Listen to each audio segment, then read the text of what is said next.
Begini Pak, kalau kita mencari uang untuk pendanaan pesawat terbang, alangkah baiknya pemerintah paling tidak kelihatan mendukung.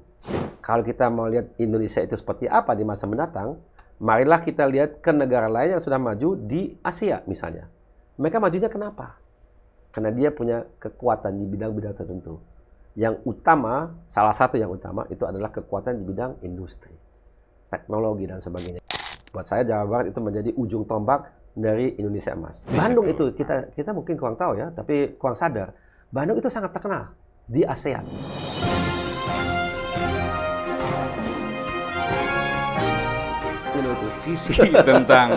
Visi tentang bahwa Amerika itu memang membutuhkan pesawat, ya kan? Betul. Juga Indonesia kan gitu. Nah dari situ kemudian Anda juga terdorong untuk berkhidmat ya di PTDI atau IPTN gitu. Dan tentu satu visi dengan Bapak. Nah apa yang membuat tadi kan sebetulnya kan produk-produknya udah diakui dan udah kalau nggak salah udah dibeli pesawatnya oleh beberapa negara waktu itu.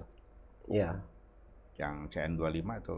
Ya, CN25 itu adalah pesawat terbang yang memang dibuat bersama dengan perusahaan dari Spanyol bernama CASA. CASA, C-A-S-A. Itu bahasa Spanyol, Construcciones Aeronáuticas Sociedad Anónima. Itu adalah PT pesawat terbang, konstruksi pesawat terbang ya dalam bahasa Indonesia ya. Jadi bukan rumah ya, CASA bahasa Spanyol juga rumah ya. Tapi ini CASA ini singkatan dari kata yang tadi saya sebutkan itu. Itu juga BUMN. Dia bersama dengan PT Notanio atau PT IPTN waktu itu bekerja sama untuk mengembangkan pesawat CN235. Maka itu C dari CASA, N dari Nusantara ya. CN. Lain dengan N250 itu hanya Nusantara, CASA tidak ikut di situ ya. Nah, pesawat CN235 benar sudah terjual dalam jumlah ratusan dan benar-benar seluruh dunia ada di semua benua ada. Di Asia ada, di Eropa ada, di Afrika ada, di Amerika ada, Australia saya kira belum ada. Tapi yang Australia belum mungkinnya sebagai benua ya. Di New Zealand juga nggak ada. Tapi kalau di 4 benua lainnya semuanya ada. Pesawat terbang CN235 itu adalah pesawat terbang transport militer. Jadi banyakkan yang menggunakan CN235 adalah kayak TNI AU gitu ya. Bukan airlines ya. Memang di Indonesia pernah diterbangkan oleh Merpati. Dia menggunakan CN235 sebagai pesawatnya dan itu memang tidak banyak yang menggunakan CN sebagai pesawat penumpang. Di Indonesia dilakukan seperti itu. Saya kira itu ada pemikiran dalam keadaan perang, pesawat terbang yang digunakan oleh Merpati bisa dikonversi menjadi pesawat terbang angkutan militer. Ya itu pemikiran jadi kayak cadangan gitu ya, cadangan. Ya. Jadi lebih diarahkan ke perlengkapan militer lah gitu. Betul sekali. Ya. Betul sekali. Ya. Tapi waktu itu kan sudah diakui ya oleh banyak negara bahwa kita sudah memproduksi. Iya, sangat. Itu memang sampai sekarang produksinya masih jalan, biarpun pesanan tidak banyak, karena memang pasar untuk pesawat sejenis tidak besar. Ya.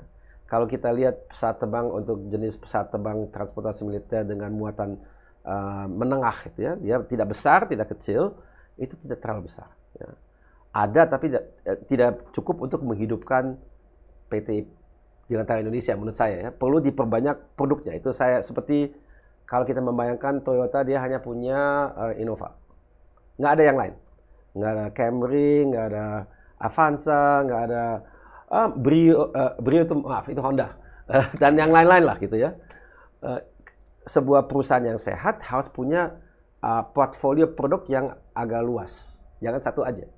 Ya, itu masalah di PTDI menurut saya adalah dia kurang banyak produk. Dia harus nambah produk. Maka itu PTDI dalam beberapa tahun yang lampau dia kembangkan satu pesawat terbang baru namanya N219. Nah itu pesawat terbang perintis dengan 19 penumpang, 2 engine, maka itu namanya 219, 2 engine 19 penumpang. Dan dia itu maksudnya untuk menggantikan pesawat terbang Twin Otter yang ada banyak di Indonesia. Tapi masih di awal. Yang dimaksud pesawat perintis itu apa? Perintis itu yang terbang rute-rute yang sangat pendek dengan jumlah penumpang tidak banyak. Di bawah 20. Benar-benar kecil gitu ya. Kalau pesawat 235 bukan perintis, itu sudah besar. Buat ukuran pesawat sudah lebih besar, bukan perintis lagi sebetulnya. Dan biasanya juga di airport di mana landasannya batas, misalnya di bawah 1.000 meter gitu ya. Kayak di Papua atau di pulau-pulau kecil gitu ya. Ini perintis. Jadi belum ada kelayakan dari segi komersialnya masih lagi dijajaki gitu ya. Lagi dicoba. Itu perintis gitu ya. Tahun berapa? Mungkin 90-an ya. Ya. Itu sangat padat banget gitu karena keluar karyawan PTDI kan itu dulu 16.000 kan itu ya. Saya tahu bisnis cateringnya juga berapa itu kan tiap hari itu. Saya juga salah satu karyawannya di situ kan, saya di situ sampai tahun 2001. Jadi tahun 90 ya saya juga salah satu orang yang keluar jam 5 atau gitu, tapi saya biasanya lebih lama di situ. Kira-kira waktu itu PTDI begitu bagus, orang juga menginginkan kerja di sana. Kemudian juga ya industri yang jadi brandingnya nanti Indonesia di mata dunia kan. Betul sekali. Nah tiba-tiba kan langsung turun gitu setelah Pak Habibie ini. Nah itu kan diduga karena waktu itu dukungan politik full sehingga dana cukup leluasa mengalir ke PTDI itu. Sebetulnya itu dimulai dengan larangan dari IMF.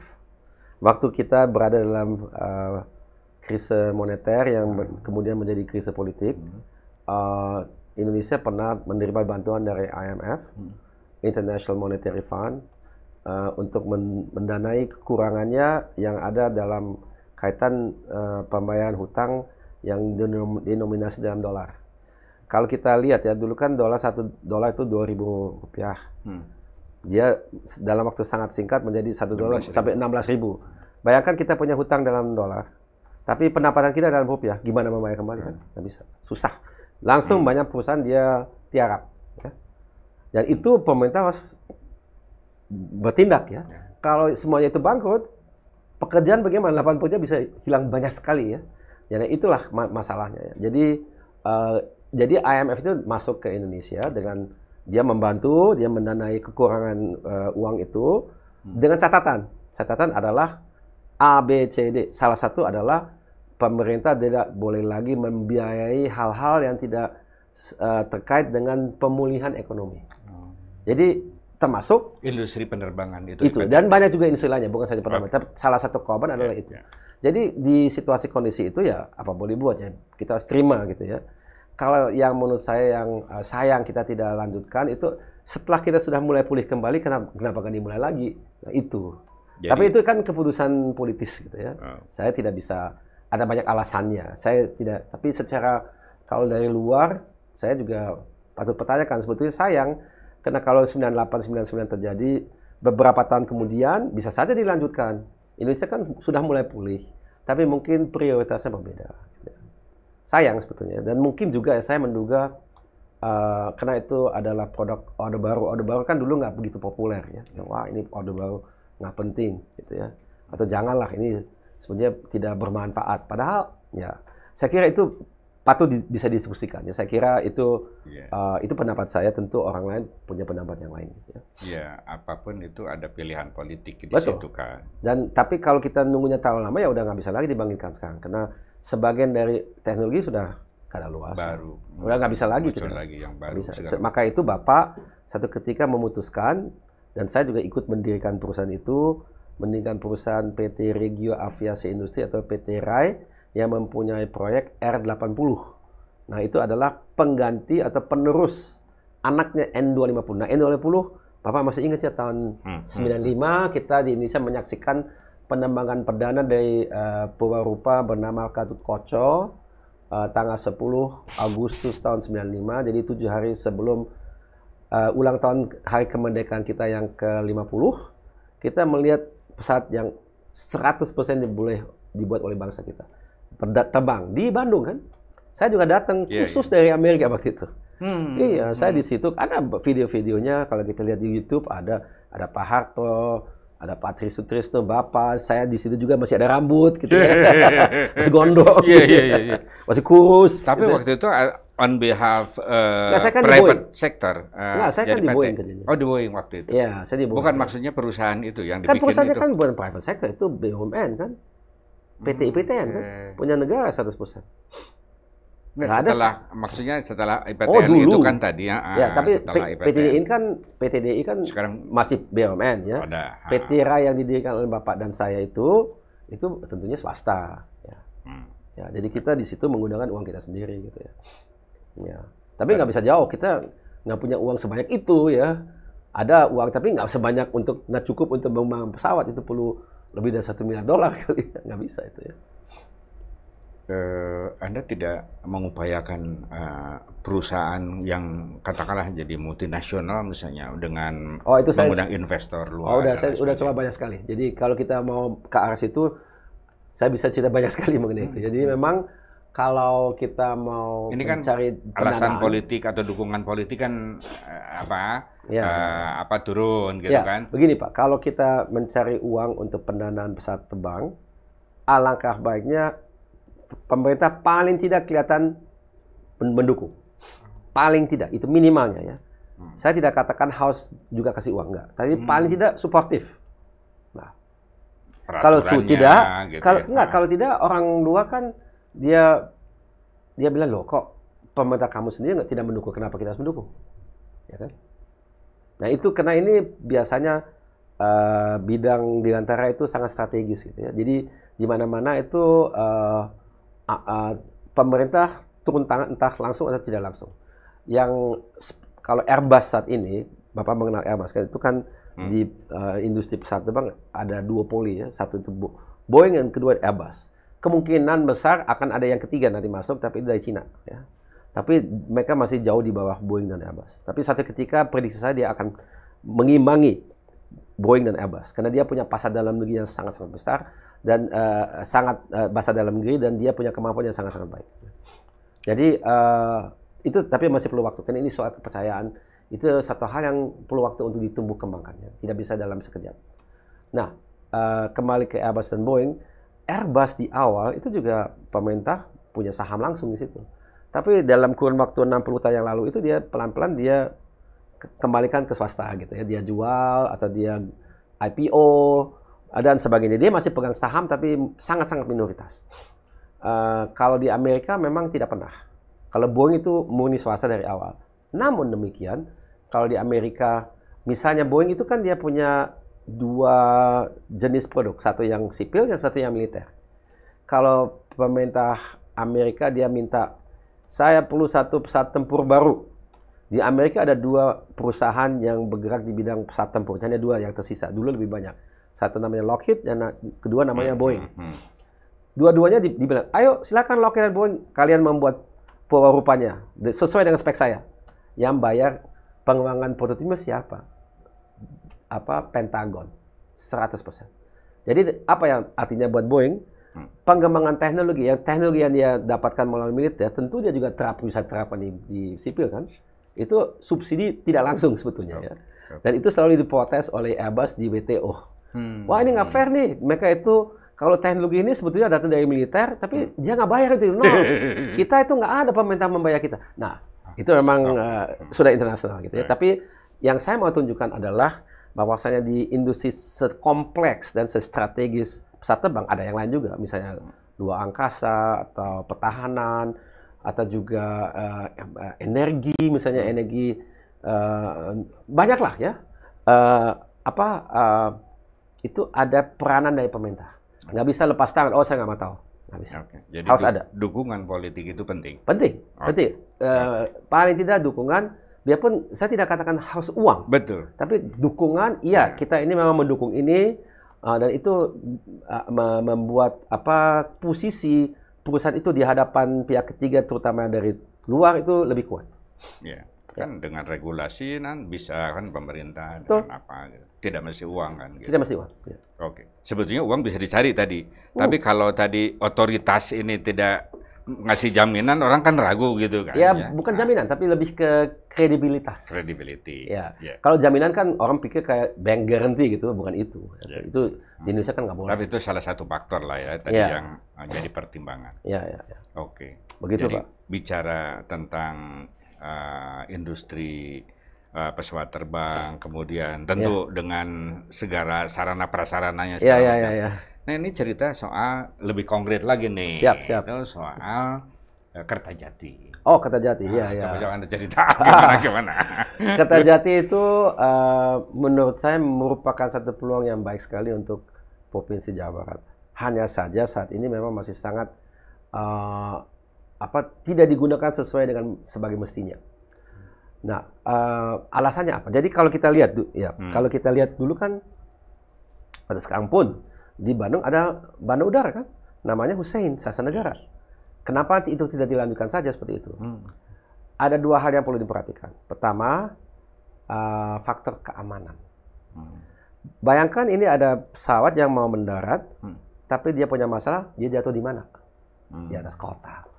Jadi semua, atau dia misalnya jangankan jatuh, dia hanya gliding aja, dia nggak bisa landing dengan baik karena hujan deras atau apa, dia masuk langsung ke pemukiman. Kayak dulu pernah terjadi di Polonia, di Medan.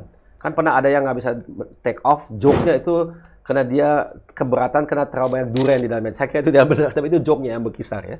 Jadi dia nggak bisa, mungkin itu kesalahan dari segi apa saya nggak tahu, tapi yang jelas dia nggak bisa take off, sehingga dia masuk ke dalam perumahan. Nah itu kan bahaya, Pak. Jadi boleh dikatakan tren di dunia ini, kalau kotanya sudah, Bandung kan bukan kota kecil, Pak. Kalau kota yang sebesar Bandung itu alangkah baiknya airportnya jangan di dalam kota, harus agak di luar kota. Di Jakarta dulu kan Kemayoran, Halim, sekarang di Cengkareng, agak di luar kan. Di Medan dulu Polonia, sekarang di Kuala Namu. Banyaklah contoh-contoh seperti itu ya. Jadi dulu kalau Surabaya agak di luar kota juga, tapi tidak di tengah kota gitu ya. Nah, memang itu lebih baik. Kedua, memang karena memang sudah di dalam kota, yang bisa mendarat di situ kan yang pesawat relatif kecil, 737 dan Airbus 320 yang pakai jet itu yang paling besar. Kalau kita mau terbang dengan badan lebar, ya nggak mungkin lah. Itu perlu 3 km, di situ paling nggak bisa lah. Itu paling 2,5 km. Ya, nggak. Mau diperpanjang dikit, wah susah, karena sudah masuk ke daerah pemukiman. Jadi ada keterbatasan daripada ruang yang bisa digunakan. Dan dari segi keselamatan itu juga patut dipertanyakan. Jadi dari situ logikanya dengan Kertajati nggak salah-salah amat. Hanya saja yang harus kita perbaiki adalah konektivitas. Jadi misalnya ada kereta api cepat. Kalau kita lihat misalnya kita di luar negeri, katakanlah di Hong Kong. Ya. Di Hong Kong dulu, itu juga contoh baik. Dulu Hong Kong punya airport namanya Kai Tak. Itu dalam kota, itu salah satu airport yang paling susah sedunia. Karena dia masuk ke dalam Hong Kong itu gedung kiri kanan, dia harus landing, harus kena, kalau dia nggak kena dengan baik, dia gliding langsung masuk ke air itu. Ada yang dia nggak bisa landing dengan baik, langsung cemplung ke dalam air gitu. Karena itu kan langsung di ujungnya itu langsung teluknya gitu ya. Kemudian dia sekarang pindah ke satu pulau agak di luar namanya Lantau. Ya. Itu sama sepertinya seperti itu, tapi dia menyediakan kereta api cepat untuk menyambungkan Hong Kong dengan Hong Kong Airport atau yang internasional itu dengan kotanya. Nah itu kita juga harus perhatikan. Kalau di Bandung, kalau kita buat airportnya sekarang sudah agak lumayan kan, sudah ada jalan tol. Tapi jalan tolnya juga, nah saya belum coba ya apa itu sudah memadai atau tidak. Tapi konektivitas itu perlu sekali, Pak. Ya. Tapi sejam setengah itu. Sejam setengah masih ya. Nah itu memang kalau dalam dunia para wisata ada golden rule. Sebaiknya kalau di antara airport dan tujuannya jangan lebih dari sejam. Sejam udah maksimal. Kalau bisa di bawah 45 menit. Itu sudah, karena kalau itu susah ya. Itu cuma pengalaman saja. Ya kan di bandara-bandara internasional itu kan tidak terlalu jauh amat gitu ya. Sekarang yang saya lihat dari pengamatan saya, banyak orang Bandung kalau dia mau terbang, mendingan dia pakai bus aja ke Halim. Nah itulah. Iya, jadi Halim yang dapat manfaatnya untuk terbang dalam negeri. Kalau luar negeri jadi kan kita menduga ada mismanagement atau kurang perencanaan atau apa. Ya itu. Jadi mau menyusahkan orang Bandung nih. Iya, iya. Ya biasanya saya kan tidak tahu apa ada di gitu. situ ada kesengajaan atau tidak. Saya kira bukan kesengajaan. Mungkin memang banyak sekali hal yang terjadi pada saya, banyak faktor ya, multifaktor. Belum diantisipasi. Anda berapa bayangin kerugian tiap hari sama tiap bulan dengan kondisi sekarang? Kan nggak ada penerbangan yang ini, hanya untuk haji sekarang. Iya. Gitu. Sayang, padahal dulu banyak sekali yang mendarat di Hussein kan. Banyak turis-turis dari luar, dari Singapura, dari KL, dari mana terbang. Kalau dari Malaysia aja itu bisa 4, 5, 6 flight per hari kadang-kadang gitu. Jadi, sekarang kan nol. Nah, pesawat-pesawat kan perusahaan ngapain ke Kertajati gitu kalau tidak ada penumpang kan gitu. Betul. Kalau menurut saya Pak, ini memang konektivitas itu perlu sekali. Jadi perlu ada sambungan kereta api, seperti feeder lah gitu, feeder dari Kebun Kaung ke Padalarang. Itu kenapa enggak dari situ juga ke Kertajati langsung, nggak pakai stop dan agak cepat gitu ya. Itu mungkin bisa membantu ya. Saya tidak tahu ya secara teknis itu dimungkinkan atau tidak. Jadi apa ini untuk Kertajati itu untuk kompetitor Soekarno-Hatta misalnya, atau sebetulnya ini penerbangan internasional tapi misalnya peruntukan untuk dalam negeri misalnya gitu. Ya tadi perintis-perintis itu apa gitu. Kalau saya lihat Pak begini, masa depan Kertajati itu akan ada miripnya dengan masa depan Hussein. Jadi yang benar-benar internasional mau terbang ke Eropa atau ke Asia bagian utara misalnya ke Tokyo dan sebagainya itu mungkin kalaupun ada sangat terbatas. Saya menduga tidak ada. Lebih banyak mereka langsung ke Jakarta. Tapi kalau yang regional, terbang ke Singapura, ke Kuala Lumpur, mungkin juga ke Bangkok, regional saja, itu bisa. Karena itu ASEAN. Katakanlah ke ASEAN bisa, tapi kalau ke benar-benar jauh gitu, yang long distance gitu, saya ragu. Kalau dalam negeri pasti ada banyak. Mestinya ke Bali ada, ke Makassar, ke Medan, dan sebagainya itu mestinya ada dari situ. Jadi lebih ke domestik plus lintas perbatasan, jadi cross border. Jadi ke negara-negara lain di ASEAN gitu ya. Itu saya kira bisa. Oke. Itu bayangan saya Pak. Tapi saya mau catat satu hal. Saya lihat peranan daripada Kertajati ada yang penting yang perlu kita kembangkan di kargo Pak. Jadi menjadi konektivitas yang diberikan kepada industri yang ada di Jawa Barat. Ada produk-produknya harus kita ekspor atau juga ya bisa juga ke lain tempat di Indonesia dengan cepat Pak. Keren itu bagus. Tapi ya itu yang harus kita. Jadi akan ada 3 komponen Kertajati di masa mendatang. Pertama penumpang, kedua haji dan umroh, yang ketiga kargo. Kalau 3 itu saya yakin itu bisa bagus. Semua urusan keperluan tertutup lah gitu kan. Iya, dan yang penting gitu harus kita urusi adalah konektivitas. Jadi pertama dengan kota Bandung, tapi juga dengan kota-kota lain. Ya. Dan itu lebih untuk kepentingan domestik dan lebih ke ASEAN ya. Karena gini, bukan saja kita yang keluar. Lebih realistis Bandung itu kita mungkin kurang tahu ya, tapi kurang sadar. Bandung itu sangat terkenal di ASEAN ya. Pertama kena Asia Afrika, konferensi Asia Afrika 55. Dan Bandung kan mempunyai satu karakter daripada kotanya dengan iklimnya, dengan budayanya itu sangat unik gitu ya. Dan juga bukan Bandung saja, Bandung dan sekitarnya, se-Jawa Barat itu beda ya. Jadi banyak orang senang datang ke sini karena beda dengan negara mereka sendiri. Jadi ini misalnya kalau di bulan Juli Agustus ini kan relatif sejuk gitu ya. Bayangkan kita dari Singapura atau dari Bangkok, itu kan panas Pak ya. Dia datang ke sini, wow, ini kayak berasa di California gitu ya. Bagus sekali, itu kan lain sekali. Kehidupan di Bandung itu berbeda. Ya. Tapi itu lebih diketahui oleh orang-orang ASEAN gitu ya. Kalau dari Eropa, dari Amerika, Australia mungkin dia lebih ke Bali gitu ya. Mungkin ke Borobudur, ya kayak gitu. Agak beda itu. Itu keahlian Anda. Nah cuma pemikiran. Dan Anda kan layak untuk bicara itu karena punya otoritas di bidang itu gitu loh. Jadi Kertajati itu merupakan bandara yang lebih difokuskan nanti itu akan lebih realistis itu untuk regional gitu ya. Ya regional, pengecualian tentunya ke Timur Tengah. Karena itu 50 juta orang kita di Jawa Barat, 95%, 97% Muslim, dan apa namanya, mereka itu pasti banyak yang mau ke Tanah Suci. Tidak berarti hanya terbang ke Jeddah saja, tapi bisa juga misalnya dia ke Istanbul dulu, baru dia liburan dulu misalnya, atau ke Kairo atau ke Dubai gitu ya kan. Jadi penerbangan seperti itu saya kira ya ke depan. Karena banyaknya warga yang memang berkeinginan mau ke sana, mau ke Timur Tengah. Nah, sekarang urusan yang lain nih. Oke, siap. Figur publik. Anda kan sudah mulai tadi bagaimana menjadi figur yang lebih pada mempertimbangkan, memperhatikan, memikirkan public goods, public services gitu. Bagaimana memberikan kontribusi makna kepada banyak orang kan gitu. Nah, salah satunya adalah tadi ditengarai Anda ini didorong untuk menjadi seorang pemimpin kan di Jawa Barat. Sebetulnya sebelum Anda tadi masuk terjun katakanlah ke politik, itu kan beda dengan dunia profesional yang sangat ada perbedaan tentu. Bedanya kan kita kerja dibayar, kalau di dunia sosial, dunia politik itu bukan dibayar, makan kita ngeluarin duit kan gitu tuh.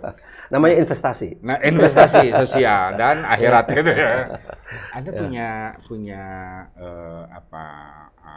punya track record apa? Misalnya sebelumnya itu apakah bergerak di dunia sosial, bikin yayasan atau apa? Oh ya, banyak sekali.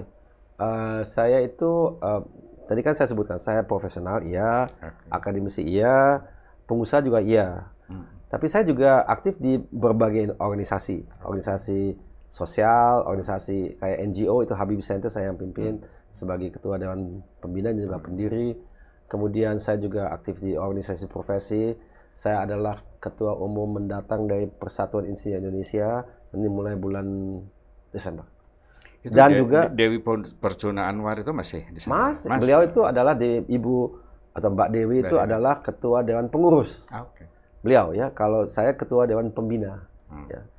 Jadi selain dari Habibie Center, saya juga aktif di beberapa organisasi Islam.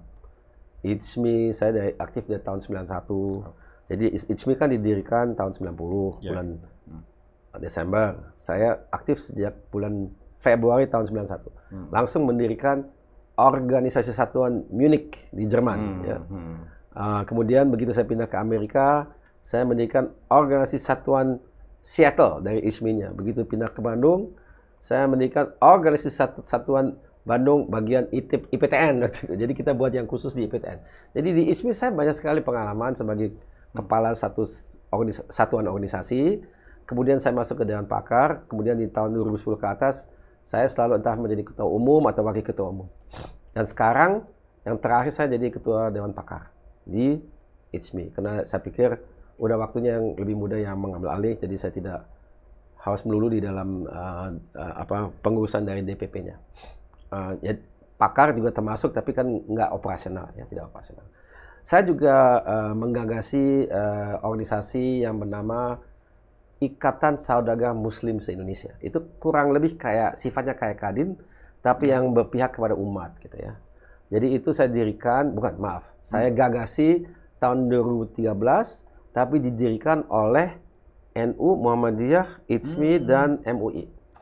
Dan sampai sekarang saya sudah ketiga kalinya sekarang dipilih sebagai ketua umum. Ya. Itu lebih ke pengusaha-pengusaha dari usaha kecil menengah, dengan latar belakang seperti itu. Apa namanya? Ikatan Saudagar Muslim se-Indonesia. Ikatan Saudagar Muslim se-Indonesia. Kadang orang itu keliru dengan IJMI, dia pikir IJMI, dia bilang ISMI gitu ya. Tapi ISMI ya, Ikatan Saudagar Muslim se-Indonesia. Apa produk yang? Nah, kita fokusnya ke UKM atau IKM. Kemudian kita punya program banyak, tapi saya selalu tekankan perlu adanya teknologi dan inovasi. Karena saya kan orang teknologi. Teknologi tidak berarti harus teknologi digital semuanya, bisa juga terkait dengan peternakan. Memang program kita selama ini dalam 5 tahun yang lalu fokusnya ke sektor agro, perdagangan, dan juga properti. Kemudian karena banyak dari anggota kita memang dari sektor itu. Sekarang kita baru mulai masuk juga ke manufaktur. Ya. Jadi banyak umat yang terbantu cukup banyak, ya, cukup banyak itu. Cukup banyak ya. Ya, jadi saya juga aktif di situ. Jadi memang benar, memang beda ya. Kalau kita sebagai orang politisi beda dengan ormas ya. Tapi ada satu kemiripan, dua-duanya harus menyatakan adanya pemilihan kalau mau jadi ketua umum. Tapi menjadi pejabat seperti gubernur itu jauh lebih kompleks. Itu pemilihnya jutaan, kalau ini paling ribuan gitu ya. Atau ratusan kadang-kadang kecil ya. Tapi ya ribuan lah gitu ya. Tapi nggak banyak. Tapi tetap saja harus kampanye gitu ya. Tetap harus kampanye. Anda coba di situ ya, mencoba di dunia politik yang ya, ini buat butuh saya dukungan satu masif proses belajar yang saya lalui dengan cepat. Ya begitu. Tapi saya sangat, tadi kan saya terangkan di awal bahwasanya saya memang pulang ke Indonesia dari luar itu dengan hanya tujuan ikut membangun negara dan bangsa. Nah, itu jalurnya dulu lewat jalur yang tadi saya sebutkan, sebagai profesional, sebagai pengusaha, akademisi, aktivis, dan lain-lain. Sekarang saya cuma pindah jalur aja. Saya tidak karena seperti kita ketahui bersama kan ada pepatah yang mengatakan ada banyak jalan atau jalur yang menuju ke Roma, tapi yang penting kita mencapai tujuan itu kan. Ya, sekarang saya pindah jalur, tapi sebetulnya tujuannya sama. Apa sih yang menarik dari Jawa Barat tuh? Ketika Anda misalnya bilang tentang Jawa Barat, itu yang langsung teringat oleh Anda tuh apa? Nah, pertama teringat bahwasanya di sini banyak industri dan banyak universitas. Yang bagus-bagus. Kalau kita lihat secara statistik, industri di Indonesia 55% lebih di Jawa Barat. Universitas-universitas yang bagus-bagus banyak, atau juga universitas pada umumnya. Banyak sekali, UI, ITB dan IPB, Stikom dan lain-lain kan banyak sekali ya. Selain dari itu SMK terbanyak di Indonesia Jawa Barat. Yang menarik juga pesantren terbanyak Jawa Barat. Ini memang provinsi dimensinya itu gigantis, kayak negara dalam negara, kompleks ya.